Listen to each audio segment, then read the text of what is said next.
यसु खुदा की जात का नक्श उसके जलाल का परताव है। यसु अव्वल और आखिर, इब्तदा और इंतहा, अल्फा और ओमेगा है। यसु कदीमुल अयाम है, वो अजली और अब्दी है, वो जो था, जो है और जो आने वाला है। यसु कायनात बनाने वाला और संभालने वाला अजली कलमा है। जब कुछ ना था यसु तब भी था, जब कुछ ना रहेगा यसु तब भी रहेगा। यसु कायनात की सबसे बड़ी हकीकत है। दुनिया की तारीख यसु के गिर्द घूमती है।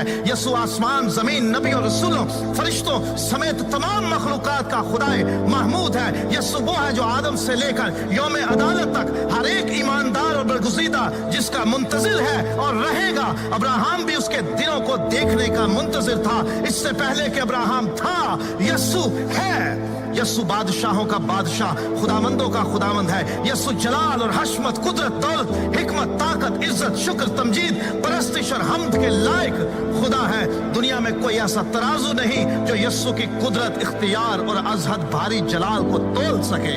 दुनिया में कोई ऐसा पैमाना नहीं जो यसु की मोहब्बत, रहम, करम और तर्ज की हदों को माप सके। दुनिया में कोई हस्ती ऐसी नहीं जो उसके ख्याल और इरादे को परख सके। दुनिया में कोई नहीं जो उस पर गुनाह साबित कर सके। यसु खुदा का बेटा है, वो गुनाहगारों का निजात दहिंदा है। वो लासानी है, उसके जैसा ना कोई था, ना है और ना होगा।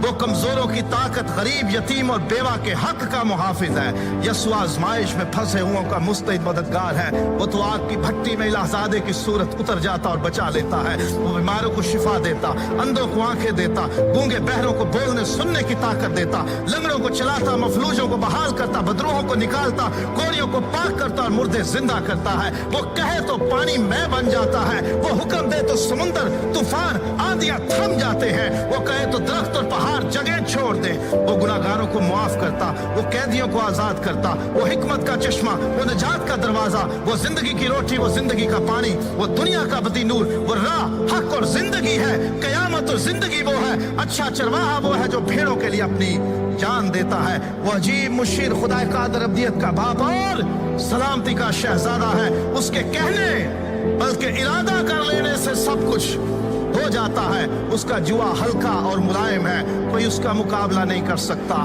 कोई उसका वजूद, उसका ख्याल और उसका नक्श मिटा नहीं सकता। उसे कायम रहने के लिए किसी की जरूरत नहीं, लेकिन कायनात उसके बगैर कायम नहीं रह सकती। हेरोदीस उसे मार ना सका, फरीसी उसका मुकाबला न कर सके, पिलातूस उसमें जुर्म न पा सका, मौत और कब्र उस पर गालिब न रह सके। वो मर गया था, मौत और कब्र पर फतह पाकर जी उठा। उसने इब्लीस के सर को कुचला और उसके कामों को मिटाया। वही है जो सबको आखिरी दिन फिर जिंदा करेगा। वही है जो जिंदों और मुर्दों की अदालत करने को आएगा। हर एक के काम के मुआफिक देने के लिए अजर उसके पास है। हर एक घुटना उसके आगे झुकेगा और हर एक जुबान इकरार करेगी कि यीशु मसीह खुदावंद है। और वो भी जिन्होंने उसे छेदा था उस पर निगाह करेंगे और छाती पीटेंगे कि हमसे ये क्या भूल हो गई, हमने इसको क्या जाना। दुनिया की जुबानों में, दुनिया की किताबों में, आलिमों के सहनों में कोई लफ्ज ऐसा नहीं कि जो यीशु की शान को पूरे तौर पर बयान कर सके।